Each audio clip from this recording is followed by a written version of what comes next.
პოლიცია გუდაურში მოხდარ მკვლელობაში ეჭვმიტანილს კითხავს, რა გახდა სისხლიანი გარჩევის მოტივი. ახალი ომი საეკლესიო კარზე, მეუფე პეტრეს სკანდალური განცხადება და თეოლოგების შეფასებები მთავარში 6-ზე. საღამოშიდებს ეთერშია მთავარი 6-ზე, მე ქეთი კვაჭანტირაძე ვარ. ცხეთის რეფერალური საავადმყოფოს ექიმები გუდაურში მოხდარი სისხლიანი გარჩევის დროს გაჭრილი ახალგაზრდის გადარჩენას ცდილობენ. დავით სათურიძის მდგომარეობა მძიმეა. მას გადაუდებელი ოპერაცია ჩაუტარდა და ამ დროისთვის რეანიმაციულ განყოფილებაში რჩება. ახალგაზრდა მრავლობითი ცეცხლსასროლი ჭრილობებით გამთენიისას შეიყვანეს კლინიკაში. რაც შეეხება გარდაცვლილს, ცნობილია, რომ ის 28 წლის თაზო გორთამაშვილია და გუდაურში ერთ-ერთ კაფეში ბარმენად სეზონურად მუშაობდა. რა გახდა სისხლიანი დაპირისპირების მიზეზი? ამ წუთებში გუდაურის პოლიციაში კითხავენ მკვლელობაში ეჭვმიტანილს. ნინა მაჩაბელი დილიდან იმყოფება გუდაურში და მკვლელობის დეტალებს არკოს გისმენთ. ნინა. გუდაურში მომხდარი სისხლიანი დაპირისპირების შემდეგ სავარაუდო ეჭვმიტანილი გადმოყვანილია გუდაურის პოლიციის განყოფილებაში. ამ წუთებშიც მიმდინარეობს მისი დაკითხვა, თუმცა როგორც შინაგან საქმეთა სამინისტრო გვეუბნება, ის ჯერჯერობით დაკავებული არ არის. რაც შეეხება გარდაცვლილს, ეს არის თაზო გორთამაშვილი 28 წლის და როგორც მთავარი არხისთვის გახდა ცნობილი, ის სეზონურად მუშაობდა გუდაურში ერთ-ერთ კაფეში. ბუნებრივია, ჩვენ მივედით ამ კაფეში და იქ მომსახურე პერსონალმა დაგვიდასტურა ინფორმაცია, დაჭრილი კი დავით სატურიძეა. ვრცელდება ინფორმაცია, რომ თავდამსხმელი, რომელმაც ერთი ადამიანის სიცოცხლე შეიწირა და ერთი მძიმედ დაჭრა, არის სპეცრაზმელი, თუმცა ამ ინფორმაციას შინაგან საქმეთა სამინისტრო არ ადასტურებს. ეჭვმიტანილი ვინც არის? დაკითხვაზეა ეხლა აქ? მიმართეთ პრეს-ცენტრს და გაგცემთ ზეპირს. ამ თვითმხილველებიც იკითხებიან და არ ვიცით არაფერი, მიმართეთ პრეს-ცენტრს, ყველაფერზე გაგცემთ პასუხს. დაკავებული ჯერჯერობით არ არის, ხო არა? არ ვიცით სხვა არაფერი. იარაღი ამოღებულია უკვე? არ ვიცით სხვა არაფერი. თუ ქონდა ვინმესთან კონფლიქტი? მე არ ვიცი, ბიჭებთან მეგობრობდა და მე ნამდვილად არ ვიცი. მოხდა უბედურ შემთხვევა. მე უკვე იმ დროს მეძინა, როცა ეს შემთხვევა მოხდა და ნამდვილად ვერაფერს ვერ გეტყვით. დავით სათურიძე არის დაჭრილი. და ისინი მეგობრობდნენ და თუ თქვენ იცით ამის შესახებ? არა, მე არაფერი არ ვიცი მართლა. ძალიან კარგი, უმაღლესი ადამიანი. რა ვიცი, ესეთი შემთხვევაც რომ მოხდა, მე ძალიან მიგვს. წუყელა წაკიყო. მაგრამ მე ესაც წავიდნენ და ეს შემთხვევა როდის როგორანაირად? მას საერთოდ იყო მანამდე ვინმე? არ ვიცი. მძიმედ დაჭრილ დავით სატურიძეს უკვე ჩაუტარდა მცხეთის რეფერალურ საავადმყოფოში გადაუდებელი ოპერაცია. როგორც ექიმი გვეუბნება, ის შეყვანილია მრავლობითი ცეცხლსასროლი ჭრილობებით. ამ დროისთვის მისი მდგომარეობა არის სტაბილურად მძიმე. ადგილზე იმყოფებიან დაჭრილის ოჯახის წევრებიც და როგორც თავად გვეუბნებიან, მათთვის უცნობია რა გახდა ამ მართლაც მძიმე ფაქტის მიზეზი. პაციენტის მდგომარეობა მძიმეა. პაციენტი გადმოყვანილია გუდაურიდან კატასტროფის ბრიგადის მიერ, ანუ რეფერალი განხორციელდა ჩვენს კლინიკაში, აღენიშნება ცეცხლსასროლი ჭრილობები, ჩაუტარდა ქირურგიული ჩარევა, ამჟამად პაციენტი აგრძელებს მკურნალობას რეანიმაციაში. ერთი მოკვდა, ეს დაჭრილია და ოპერაცია გაუკეთეს, უკეთეს არის ახლა იძახიან, აბა დედამისია შესული ახლა არ ვიცი. როგორც უკვე გითხარით, გუდაურის პოლიციის განყოფილებაში სავარაუდო ეჭვმიტანილის დაკითხვა ამ წუთებშიც მიმდინარეობს და ჯერჯერობით უცნობია დააკავებენ თუ არა მას. ეს ნინა მაჩაბელი იყო და მთავარისთვის ცნობილია, რომ სისხლიანი გარჩევის მონაწილეები ერთი სამეგობროს წევრები არიან. მოყულ 28 წლის ახალგაზრდას 3 ტყვე აქვს. ნასროლი მკვლელობა კი დილის 5 საათზე ახალი გუდაურის ტერიტორიაზე მოხდა. ინციდენტში მონაწილე პირები სავარაუდოდ ნასვამ მდგომარეობაში იმყოფებოდნენ და მკვლელობას წინ ურთიერთშელაპარაკება უძღოდა. გუდაურში მყოფი დამსვენებლები და ტურისტები ყვებიან, რომ მათ ჯერ ჩხუბის, შემდეგ კი გასროლის ხმა გაიგეს. გამოძიება განზრახ მკვლელობის მუხლით მიმდინარეობს. ხო გავიგე რომ მოკლეს ერთი ბიჭი და ერთი დაჭრილია. ასე გავიგე და რა მოხდა ასე. რითი ხომ არ იცით რა გამოიყენეს იარაღი და იყო? ასე არა, არაფერი არ ვიცი. ეხლა შემოვიდე დასავაგებლად. ჩხუბის ხმა იყო, ანუ სროლის ხმა. აქ არ ვიყავი, ძებით ვიყავი. გვიან ღამით მომხდარა ინციდენტი, ზუსტად არ ვიცი რა მოხდა, მაგრამ გავიგე რომ ერთი ადამიანი მოუკლავთ. პოლიცია რომ დავინახე დილით, ამის მერე დავინტერესდი და ეს სამწუხარო ამბავი გავიგე. ერთი კაცია გარდაცვლილი, როგორც იცით, და ერთი მძიმედ არის დაჭრილი. რა მოხდა? თუ რაღაცა პრესამსახურს მიმართეთ, ყველაფერზე გაგცემთ პასუხს. რა მოხდა? თქვენ რა მოთხრეთ, კაც რაღაც? მე ვერაფერს ვერ გეტყვით ხო ჯერ. რა იცით თქვენ? რეალურად ერთი ადამიანი ხმაური იყო, დაახლოებით 5 საათისკენ იყო შელაპარაკება და გინების ხმა. და საერთოდ იყო სროლა, ქართველების ხმა ისმოდა. ქართულ ენაზე იყო საუბარი. გამთენიისას. პირველი დახმარება თქვენ აღმოუჩინეთ. ერთი მამაკაცია გარდაცვლილი. ერთი. და მეორე დაჭრილია. მეორე მძიმე დაჭრილი. გადაყვანილია ხო საავადმყოფოში? იარაღით არის? იარაღით. სასტიკი მკვლელობა მოხდა სოფელ ყარაჯალაში. 23 წლის გოგო ყოფილმა მეუღლემ მოკლა. ხათირა ხუსეინოვას მამაკაცმა საკუთარი შვილების და დის თვალწინ გამოჭრა ყელი. დაჭრილია გარდაცვლილის დაც თელმან მუსტაფაევი კი პოლიციას თავად ჩაბარდა.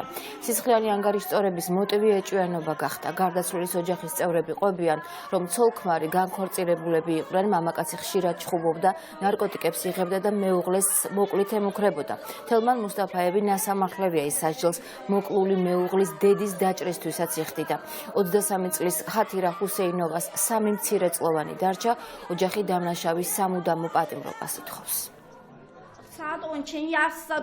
წელიწად ნახევარია ჩემი შვილი და მისი ყოფილი ქმარი განქორწინდნენ. დაშორების მიზეზი ქმრის აქციელი გახდა. ხშირად იღებდა ნარკოტიკებს და ამის გამო სულ კონფლიქტი ჰქონდათ.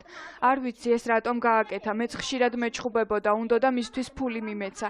ერთხელ ხელში დამჭრა და ამის გამო სასჯელსაც იხდიდა. ციხე მალევე დატოვა, შერიგება უნდა და რამდენჯერმე მოგვივარდა. 2 დღეა რაც რუსეთიდან დავბრუნდით, წუხელ მოვარდა, გითხრა რომ იარაღი არ ქონდა.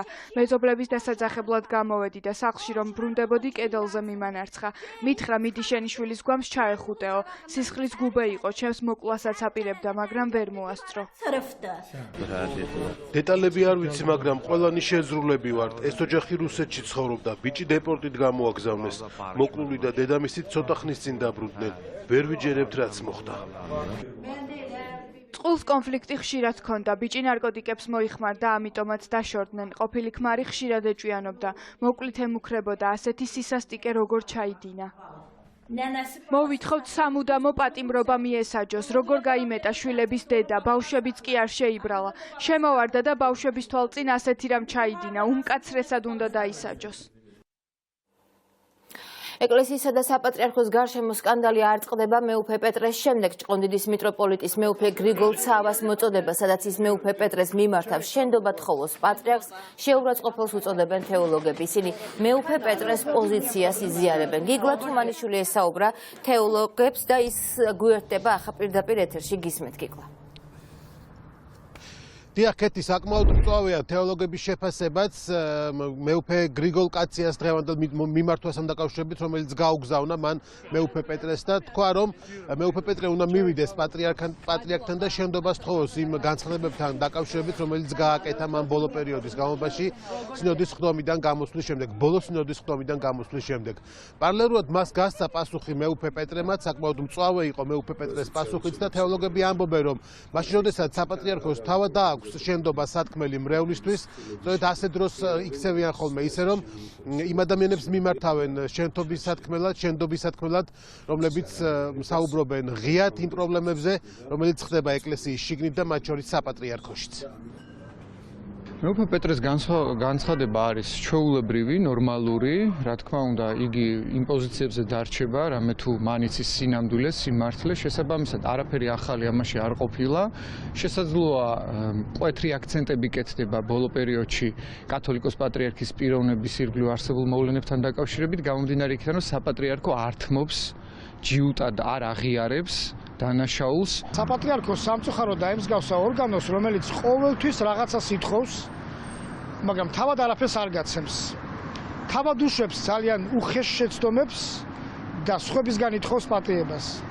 თქვა, სხვებზე აღასრულებს ანტიკანონიკურად რაღაც სასჯელებს და შემდგომ ამ ადამიანებისგან ითხოვს პატიებას, ხო? მეუფე პეტრე მივიდეს და პატიება ითხოვოს საპატრიარქოში ძალიან უცნაურად ჩანს, რამდენადაც მეუფე პეტრეს აქვს რაღაც ბრალდებები და მას არ ეძლევა იმის საშუალება, რომ ეს ბრალდებები წარმოაჩინოს და განაცხადოს სინოდის წინაშე. როდესაც მან მოინდომა ამ თემაზე საუბარი, ის ასე ვთქვათ ფიზიკური ძალის გამოყენებით ეპისკოპოსებმა გააგდეს სინოდიდან.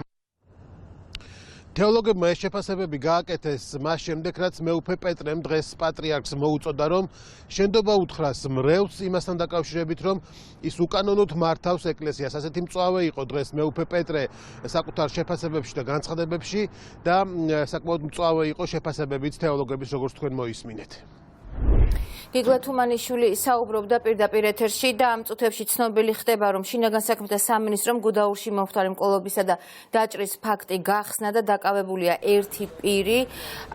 ის განზრახ მკვლობის მცდელობის ბრალდებით დააკავეს. ის არის 91 წელს დაბადებული პირი, დანაშაული 16-დან 20 წლამდე ან უვადო თავისუფლების აღკვეთას ითვალისწინებს.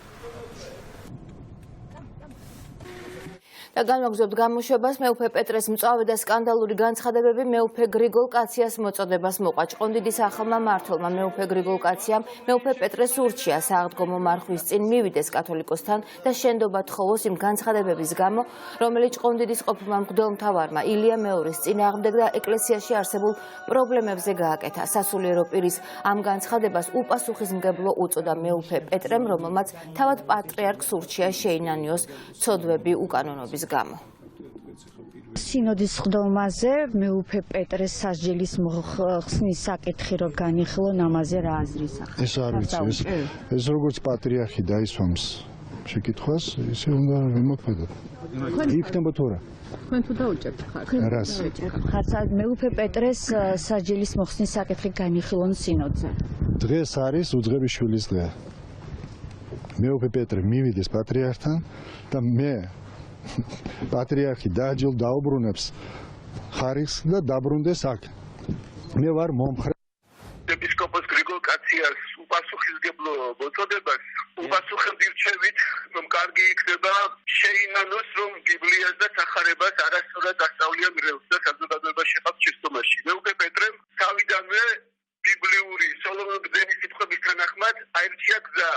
მირჩენია დავისაჯოს სიმართლისათვის, ვიდრე ტყუილით გავმარცხდეს. რაც შეეხება სახარების ბაში დღეს უძღებიშვილის იგავში ნახსენებ მამას. ეს მამა განასახიერებს ხმერს. კარგი იქნება თუ პატრიარქი შეინანებს, როგორც უძღებიშვილი, რომ ის სოდომურ ცოდვით მართავს საქართველოს ეკლესიას და მართავს უკანონოდ და კანონზე მაღლა უყენია თავისი თავი. და ბევრი რჯულიერი კანონიერი დარღვევებია, რაც უნდა შეინანოს პატრიარქმა, როგორც უძღებიშვილმა ღვთის წინაშე და ერის წინაშე. ეს იქნება ჩემი რჩევა. ასევე უძღებიშვილის მსგავსად თუ ქრისტე ღმერთის წინაშე პატრიარქი შეინანებს, რაც უსამართლოდ და უკანონოდ სასულიერო პირები ყავს დასჯილი და უდანაშაულო დეკანოზი მისი პირადი გარემოციდან მასთან პირადად დაახლოებული ადამიანი უძვის ციხეში როგორც პირადი პატიმარი და დღემდე აწამებს როგორც ფსიქოლოგიურად, ისე მორალურად. მთავარში გასული სიუჟეტის გამო ახალგაზრდა ქალი ყოფილი პოლიციელის მხრიდან მუქარის მსხვერპლი გახდა. მარიამ ხარხელს საკუთარი ბიძა გოგიტა მასურაშვილი სიცოცხლის ხელყოფით მხოლოდ იმიტომ ემუქრება, რომ ჩვენი ეთერის მეშვეობით ის ქურდობაში ამხილა. გოგონა იძულებული გახდა მუქარის გამო ქვეყნიდან წასულიყო, თუმცა მომხდარის შესახებ მან დუმილი დაარღვია. 21 წლის მარიამ ხარხელის ადვოკატის თქმით, ქურდობის საქმე ამ დრომდე გამოუძიებელია, რაც იმის დასტურია, რომ გოგიტა მასურაშვილს სამართალდამცავ უწყებებში მფარველობენ. ბრალდების ადრესატი ყოფილი პოლიციელი მთავარი სატელეფონო ზარებს არ პასუხობს. ჩვენი გადამღები ჯგუფი იმყოფებოდა მის საკუთრებაში არსებულ კომერციულ ობიექტზეც, თუმცა იქ დასაქმებული მასურაშვილის ნათესავები აცხადებენ, რომ მარიამ ხარხელი იტყუება. მას მერე რაც მთავარ არხს მიუძი ინტერვიუ იმ შესახებ, რომ ყოფილმა პოლიციელმა გოგიტა მასურაშვილმა და მისმა ძმამ დათო იგივე ხაზ მასურაშვილმა ჩემს საკუთრებაში აღრიცხული სახლის საკეტები შეცვალეს და იქიდან მოიპარეს სამშენებლო მასალა, რაზეც პოლიცია არ ახდენს არანაირ რეაგირებას. მე მემუქრება გოგიტა მასურაშვილი იმით, რომ მე ის გარდაცვალ მამას მიმიჩენს ადგილს, რომ მის სასარგებლოდ არ დავთმობ ქონებას. მე ვარ სრულიად დაუცველი, იმიტომ რომ საქართველოს პოლიციას და პროკურატურას მათ მფარველობენ. დაკითხულები არიან მოწმე რომლემაც დაადასტურეს ნამდვილად ის, რომ ჩემი დაცვის ქვეშ ყოფ შეეზღუდა თავისი საკუთრებით სარგებლობა, მათ მიერ იქნა გამოცვლილი ბოქლომი და ასევე იყვნენ მოწმეები, რომლემაც დაადასტურეს, რომ ნამდვილად მასურაშვილი გოგიტა და მისი ძმა იყვნენ და ამ ქონებიდან გამოზიდეს სამშენებლო ნივთები. აი გოგიტა მასურაშვილს ადანაშაულებენ სიცოცხლის ხელყოფაში. ტყუილია შვილი, ხო შეიძლება რომ ტყუილი იყოს? აი ახლა მე რო შენ როგორც ენტოში მე არაფერს არ გიშავებ, შენ არა, ისე იმას არავინ არაფერს არ უშავებს. რა ინტერესები აქვს, აბა რატო ამ ადანაშაულებს? ტყუილებს იცახი შვილი. ის ამბობს, რომ სახლიდან გარკვეულ სამშენებლო მასალაც მოპარა და ამის შემდეგ დაემუქრა კიდეც. ტყუილია ესეც? ტყუილია ყველაფერი შვილო.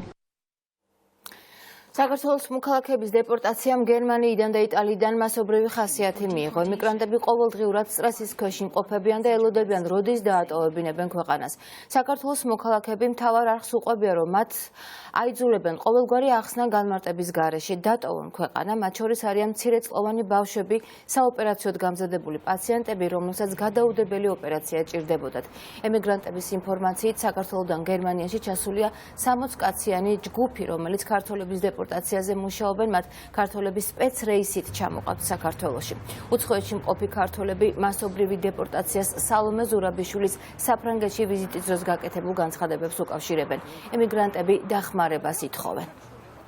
საუკეთესო კლინიკა, სადაც ხდება ამ პრობლემის მოგვარება ერთ ოპერაციაში, ეს იყო დრეზდენის უნივერსიტეტის კლინიკა, სადაც ველოდებოდი ქირურგ ორთოპედთან ვიზიტს, მაგრამ მოგვისწრო დეპორტაციამ სამწუხაროდ, მოგითხოვა ქვეყანამ და გამოგვიშეს უკან. ქვეყანას აქვს ევროკავშირზე მოთხოვნა, ევროკავშირის წევრობაზე, ევროკავშირიც სთხოვს, რომ მაშინ შენ მოქალაქეს მაინც მიხედე ელემენტარულად, ხო?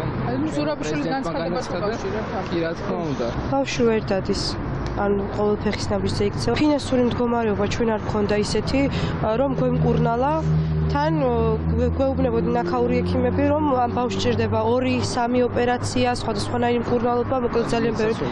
იმედსაც ვერ გვაძლევდნენ და ამიტომ გადავწყვეტეთ, რომ გერმანიაში წაგვიყვანა და გვემკურნალა იქ და იქაურმა ექიმმა გითხრა, რომ ერთ ოპერაციაში ბავშვი ფეხბურთს ითამაშებდა უკვე. და იქ უკვე ჩავბარდით, რადგან ჩვენი ფინანსებით, რა თქმა უნდა, საქართველოში ვერ ვახერხებდით და გერმანიას ნამდვილად ვერ გავწვდებოდით. ჩვენი ქვეყანა არ თვალისწინებს ქართველი მოქალაქეების ბედს, რადგან ჩვენთან მოღწეული ინფორმაციით 60 კაციანი ჯგუფია საქართველოდან ჩამოსული ქართველი ემიგრანტების სამშობლოში დასაბრუნებლად. ვუკავშირებთ იმას, რომ საქართველოს პრეზიდენტი იყო ჩამოსული გერმანიაში და მოითხოვა ქართველი ემიგრანტების დაბრუნება სამშობლოში. მსგავსი პრობლემა არ აქვს არც ერთ ეროვნებას. პოლიცია, რომელიც სადეპორტოდ მოდის, ჩვენს კითხვებს ასე პასუხობს, რომ ჩვენ მოვალეობას ვასრულებთ, რადგან თქვენი ქვეყანა გითხოთ, რომ უსაფრთხო ქვეყანა და არ საჭიროებს თავშესაფარს. ყოველი დღე შიშისა და სტრესის ქვეშ ვართ. ჩვენი ინფორმაციით, საქართველოს პრეზიდენტის სალომე ზურაბიშვილის და ათულუკიანის განცხადებით მიმდინარეობს ეს პროცესები, რომელიც ყველა ქართველს ეხება საბუთიანს თუ უსაბუთოს. 2019 წლის 10 სექტემბრის შემდგომ გერმანელი ადვოკატები ქართველების საქმეს ხელს აღარ კიდებენ. მათი ინფორმაციით ჩვენი საქმის განხილვას აზრი არ აქვს. 12 თებერვალსაც მოხდა მასიური წმენდა, ერთი თვითმფრინავი რეისით გამოუშვეს ქართველები. ჩვენ ალბათ ველოდებით უკვე დეპორტს, შიშით და სტრესით. ოცნებას ირაკლი შოთაძის მოსმენა პარლამენტში ოპოზიციის მწვავე პროტესტის ფონზე მოუწევს. საპარლამენტო ოპოზიციის წარმომადგენლები შოთაძის საკომიტეტო მოსმენაზე დასწრებას არ აპირებენ, რადგან აცხადებენ, რომ ეს არის ბიძინა ივანიშვილის დადგმული მორიგი სპექტაკლი, რომელშიც მონაწილეობას არ მიიღებენ. ქართული ოცნება კი შოთაძის მთავარ პროკურორად დასამტკიცებლად ემზადება. შოთაძის ხვალ პარლამენტში იურიდიული კომიტეტის ხდომაზე ელოდებიან, ამის შემდეგ კი მის კანდიდატურას უკვე სესიაზე უყრიან კენჭს. მმართველ გუნდს შოთაძის უკვე მეორედ ქვეყნის მთავარ მბრალდებლად დასამტკიცებლად 76 ხმა ჭირდება. ოპოზიციაში აცხადებენ, რომ უზენაესი სასამართლოს შემდეგ ივანიშვილი წინასაარჩევნოდ ახლა უკვე პროკურატურის ხელში ჩაგდება სტილობს, რომელსაც ასევე ოპონენტების წინააღმდეგ გამოიყენებს. ოპოზიცია მწვავე პროტესტს და პიკეტს აანონსებს და აცხადებს, რომ მაქსიმალურ დისკომფორტს შეუქმნიან ირაკლი შოთაძესაც და ქართული ოცნების წევრებსაც. ერთობლივი ძალებით ვაპირებთ პიკეტირებას პარლამენტის შენობის. საინტერესოა ამ ჯერზე, რომელიც შესასვლელიდან შეაპარებენ საქართველოს პარლამენტის დეპუტატებს, რომელსაც დაკარგული აქვთ სახე და საზოგადოებრივი მცდელობა და ასევე შოთაძეს, რომლის კვლავ დანიშნა რეციკლირებული პროკურორის, რომელსაც ყოველგვარი საზოგადოებრივი ნდობა დაკარგული აქვს. საინტერესოა მისი შეპარება საიდან რომელი შესასვლელიდან მოხდება. ჩვენ ვაპირებთ, რომ ვიყოთ ყველა პარლამენტის შესასვლელთან. შოთაძე, შმოთაძე, ამას ხო მნიშვნელობა არ აქვს. პროკურორად ინიშნება ივანიშვილი. ეს უნდა გვესმოდეს. ჩვენ რას გეკმობთ? სამშაბათს დილით პიკეტი გვექნება პარლამენტთან. აუცილებლად ეს პრესინგი, რომელიც ჩვენ მშვიდობიანად ვახორციელებთ ხელისუფლებაზე, ეს აუცილებლად იქნება. და ეს იქნება, რა თქმა უნდა, მზადება 4 აპრილისთვის. 04 ყველა რუსთაველზე. ეს არის ძალიან მნიშვნელოვანი იმისთვის, რომ ჩვენი ერთიანობა ვაჩვენოთ. ასე რომ შოთაძე არჩევნების დამთავრებისთანავე წავა სახლში. გენერალურ პროკურორად მეორედ მოიყვანეს და ამტკიცებენ ირაკლი შოთაძეს ხორავას საქმეზე მომხდარი ამბების შემდგომ, ციანიდის ამბების შემდგომ, ხაზარაძე ჩხარტიშვილის საქმეზე მაფიოზური გარშევის შემდგომ. ეს ყველაფერი, რა თქმა უნდა, საზოგადოებაში იწვევს პროტესტს და ჩვენ გამოვხატავთ ამ პროტესტს პარლამენტის შეასრულებთან. ეს პროტესტი არის მწვავე, თუმცა არაძალადობრივი. ეს თავიდან დანიშნა აბსოლუტურად ამოვარდნილია ყოველგვარი საერთაშორისო პრაქტიკიდან, იმიტომ რომ თუნდაც ის ფაქტი, რომელიც საზოგადოებისთვის ცნობილია, ბატონი შოთაძის დასწრება იმ ეგრეთ წოდებულ გარჩევაზე, თვითონ საკმაოდ სერიოზულ კითხვის ნიშნებს იწვევს. ნორმალურ ქვეყანაში მსგავსი რაღაცა უბრალოდ არ მოხდებოდა და მით უმეტეს არ მოხდებოდა მისი მეორეჯერ წარდგენა. ოპოზიცია არჩილ თალაკვაძეს სიცრუეში ადანაშაულებს. პოლიტიკური პარტიების წარმომადგენლები პარლამენტის თავმჯდომარის განცხადებას გამოეხმაურნენ, სადაც ის შეერთებული შტატებში ვიზიტის შესახებ საუბრობს. პარლამენტის თავმჯდომარე აცხადებს, რომ მათ ამერიკელ კოლეგებს წარუდგინეს ინიციატივა, რომელსაც ოპოზიცია შესთავაზებენ და რომელიც 2020 წლის არჩევნების 150-ზე მოდელით ჩატარებას გულისხმობს. რაც შეეხება პროპორციულ სისტემას, თალაკვაძე ამბობს, რომ ქვეყანა ახალ საარჩევნო მოდელზე 2024 წლიდან გადავა. ოპოზიციაში აცხადებენ, რომ თალაკვაძე ტყუის, რადგან ეს შეთავაზება ამერიკაში ვიზიტამდე იყო განხილული მოლაპარაკებებზე და ამ წინადადებაზე ოპოზიცია უარი თქვა. რთულია მოლაპარაკება გქონდეს ისეთ მხარესთან, რომელსაც საკმაოდ ცუდი რეპუტაცია აქვს დაპირებების შესრულების და გადაგდების სახელით არის ცნობილი და რთულია, როდესაც მოლაპარაკების მეორე მხარეს მუდმივად პოლიტპატიმრებით ემუქრებიან, პოლიტიკური დევნით, საზოგადოებრივი მოღვაწეების პოლიტიკური დევნით. ამიტომ ამ ფონზე მოლაპარაკება შეიძლება შედგეს მხოლოდ იმ შემთხვევაში, თუ შეწყდება პოლიტპატიმრების დევნა და მათი განთავისუფლება მოხდება და შესრულდება ის მთავარი პირობა, რომელიც მათ დადეს საქართველოს მოსახლეობის წინაშე, როდესაც განხილვის საგანი იქნება პროპორციული საარჩევნო სისტემა.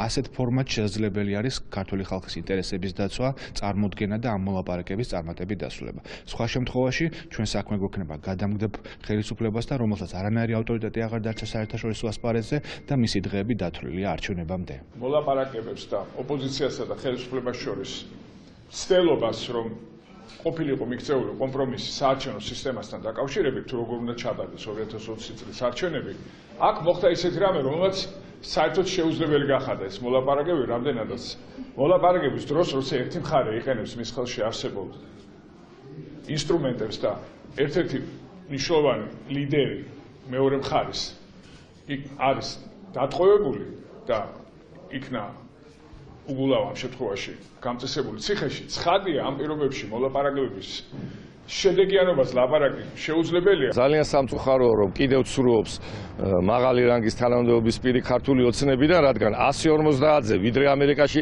წაბრძანდებოდა, უკვე ქონდა ჩვენგან ნათქვამი უარი. ამიტომ კიდევ ერთხელ ვამბობ ქართულ ოცნებას მიმართავ, რომ გამოიჩინეთ საღი აზრი და ნუ ვაჭრობთ.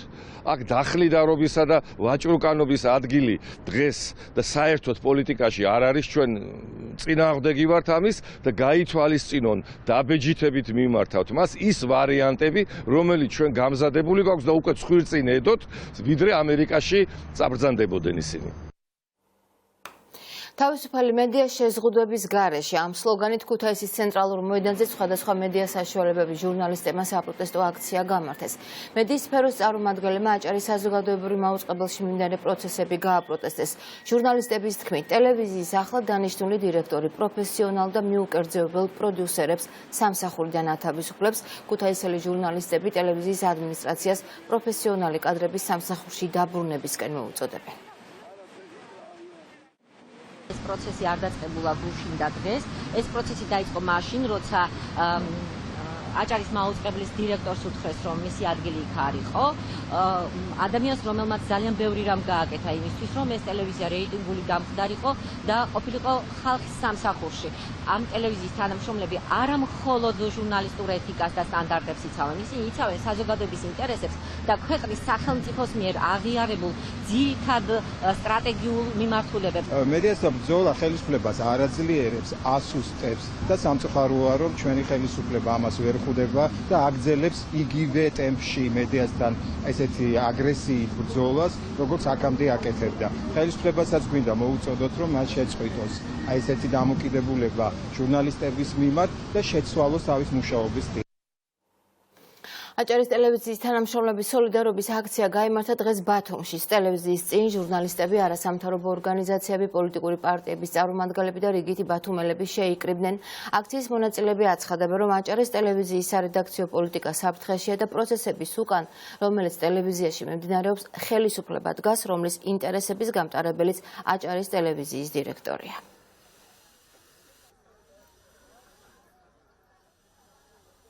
ძალიან მნიშვნელოვანია სოლიდარობის აქცია, იმიტომ რომ მართლა ძალა ერთობაში მგონია და ჩემთვის ძალიან სასიხარულოა, იმიტომ რომ ჩვენ ნამდვილად საზოგადოებრივი მაუწყებლის იდეისთვის ვიბრძვით ახლა და არა ინდივიდუალური სამსახურებისთვის ან პოზიციებისთვის ან თანამდებობებისთვის.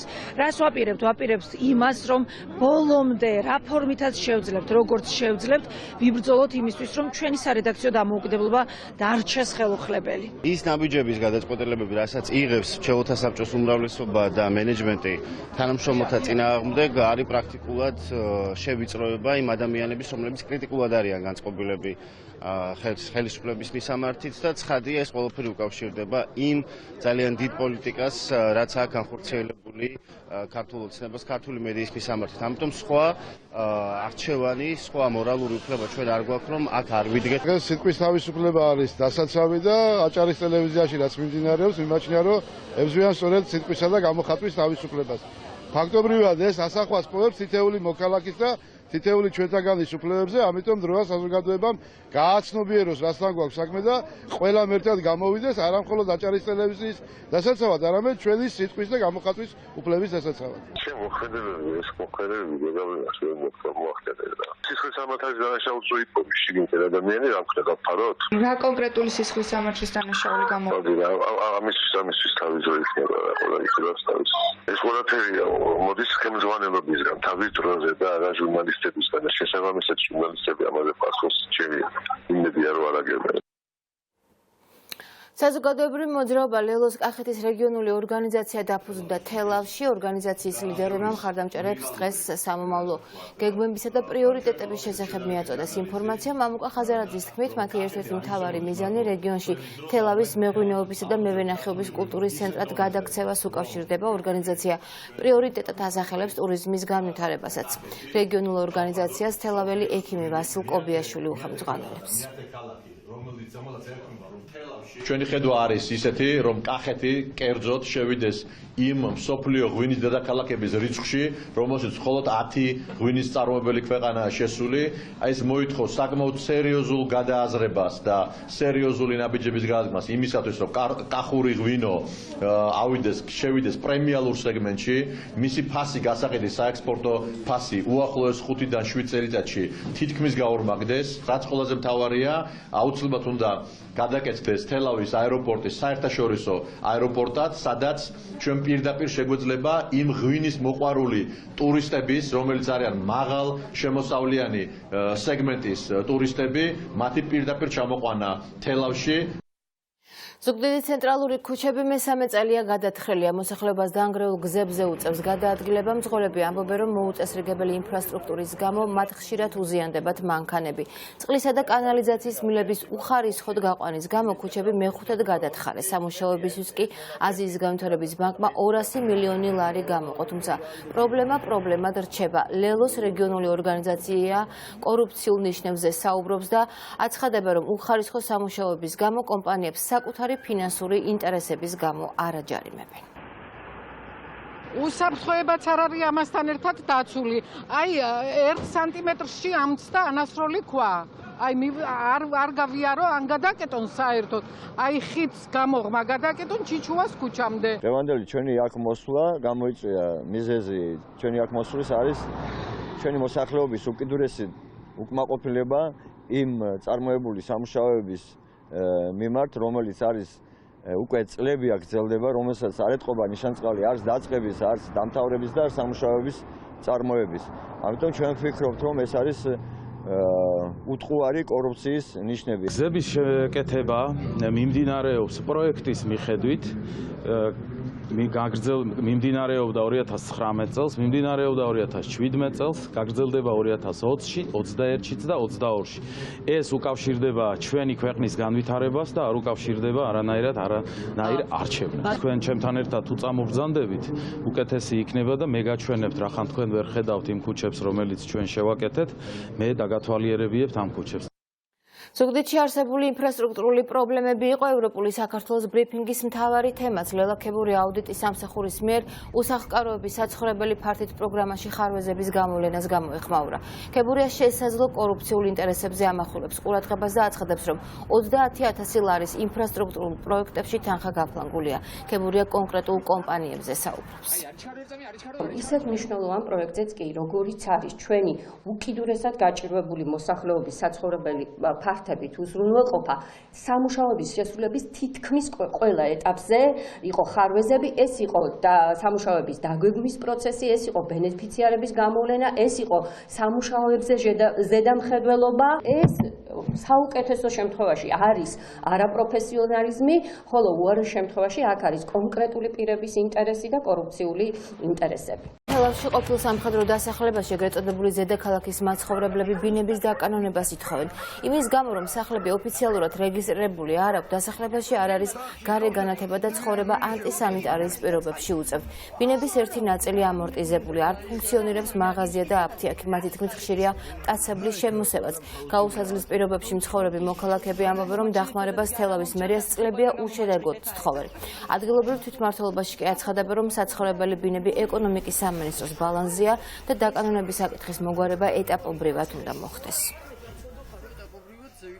მივედით იმის გულისთვის შოთან არეკლიშვილთან შევხვდით უბანი წავედით და ესეთი მათ გვითხრა წყალსაც შემოგიტანენო გაზზეო ჩვენ ახლა ვერაფერს ვერ ვიზავთ დაკანონებული თუ არა გაქვთ ბინებიო და წყალს კიდე 2 დღეში ერთხელ შემოგიტანენო არ არის ეგო არანაირი პრობლემაო მაგრამ წყალი ქონდათ თავებოლოს 3-ჯერ 4-ჯერ შემოტანილი გუშინაც ვიყავი მე წყალკანალში მივედი დაიწერეს ნომერი ჩემი მაგრამ არ არის 2 დღეა უკვე ველოდები და არ მოდის წყალი 27 წელი აი ამ დღეში ვართ ნეტა განახაც წყალი ხევში აი წვიმა რომ მოვარდება უნდა მოასწროს რომ მოხდეს 7 საფეხური დაბლა უნდა ჩახვიდეთ ეს ხო არ შეიძლება რომელი საუკუნეა აი არ ვიცი ვისთან წავიდეთ რა გავაკეთოთ ოღონდაც დაგიმტკიცონ და წყალიც გექნებათ გაზითო მაგრამ ეს ამტკიცება აბა ის სამხედრო სამოქალაქოს გადასცენ სამოქალაქო სამხედროს და ისევ სამხედროზე ვარ ჩვენ და ამიტომ არავინ არ გვაქვს ეს ყურადღებას ვიცნობავსაკითხს მე წინა კვირასაც შევხვდი ამ დასახლების მაცხოვრებლებს მათ ჰქონდათ წყლის პრობლემა, რაზეც მუნიციპალიტეტი ჩაერთო და ჩვენ წყლის აუზებით მივუტანეთ წყალი. პრობლემა იქიდან გამომდინარე, რომ ვერ ხდება ამათი აბონენტთა თაყვანა იქიდან გამომდინარე, რომ არ არის ეს სახლები დარეგისტრირებული. პროცესი დაწყებულია, მუნიციპალიტეტი ჩართულია, შუამდგომლობა გაგზავნილია და იმედი მაქვს, რომ უახლოეს პერიოდში დაკანონების პროცესი დასრულდება, რის შემდეგაც მოსახლეობას უკვე შეეძლება ნებისმიერი თქვათ სარგებლობა ნებისმიერი მომსახურებით, რომელიც არსებობს თქვათ კომუნალური მმართველობის. აზერბაიჯანში პოლიციამ ხელისუფლების პოლიტიკურ ოპონენტებზე შეტევა დაიწყო. ოპოზიციური პარტიის ლიდერი იგლარ მამაედოვი პარტიის ოფისში საკუთარ მომხრეებთან ერთად დააკავეს. აზერბაიჯანული მედიის ინფორმაციით ინციდენტი საარჩევნო კომისიის შენობასთან მოხდა, სადაც არჩევნების შედეგებს აპროტესტებენ. აზერბაიჯანში ვადამდელ საპარლამენტო არჩევნებში მართლმა პარტიამ ახალმა აზერბაიჯანმა გაიმარჯვა და პარლამენტში 70 მანდატი მიიღო. ერახში შეერთებული შტატების სამხედრო ბაზაზე სარაკეტო თავდასხმა მოხდა. თავდასხმის შედეგად დაღუპულთა ან დაშავებულთა შესახებ ინფორმაცია არ ვრცელდება. ცნობილია, რომ ბაზა, რომელზეც თავდასხმა მოხდა, შეერთებული შტატების საელჩოსთან ახლოს მდებარეობს. გავრცელებული ინფორმაციით მომხდარის უკან ირანი დგას, თუმცა მომხდარზე პასუხისმგებლობა არავის აუღია. რეჯეპ ტაიპ ერდოღანმა სირიის პრეზიდენტის ამბოხებულების უკან დახება მოსთხოვა. წინააღმდეგ შემთხვევაში სამხედრო ძალის გამოყენებით დაემუქრა. ანკარის ლიდერის თქმით, სანამ სირიის ჩრდილოეთიდან ბაშარ ასადის მიერ მხარდაჭერილი მებრძოლები არ გავლენ, თურქის სამხედროები არ გაჩერდებიან. მხარებს შორის დაძაბული ურთიერთობის გაღრმავება ბაშარ ასადის მებრძოლების მიერ თურქულ სადამკვირვებლო მისიაზე თავდასხმა გახდა, რასაც ჯარისკაცი ემსხვერპლა.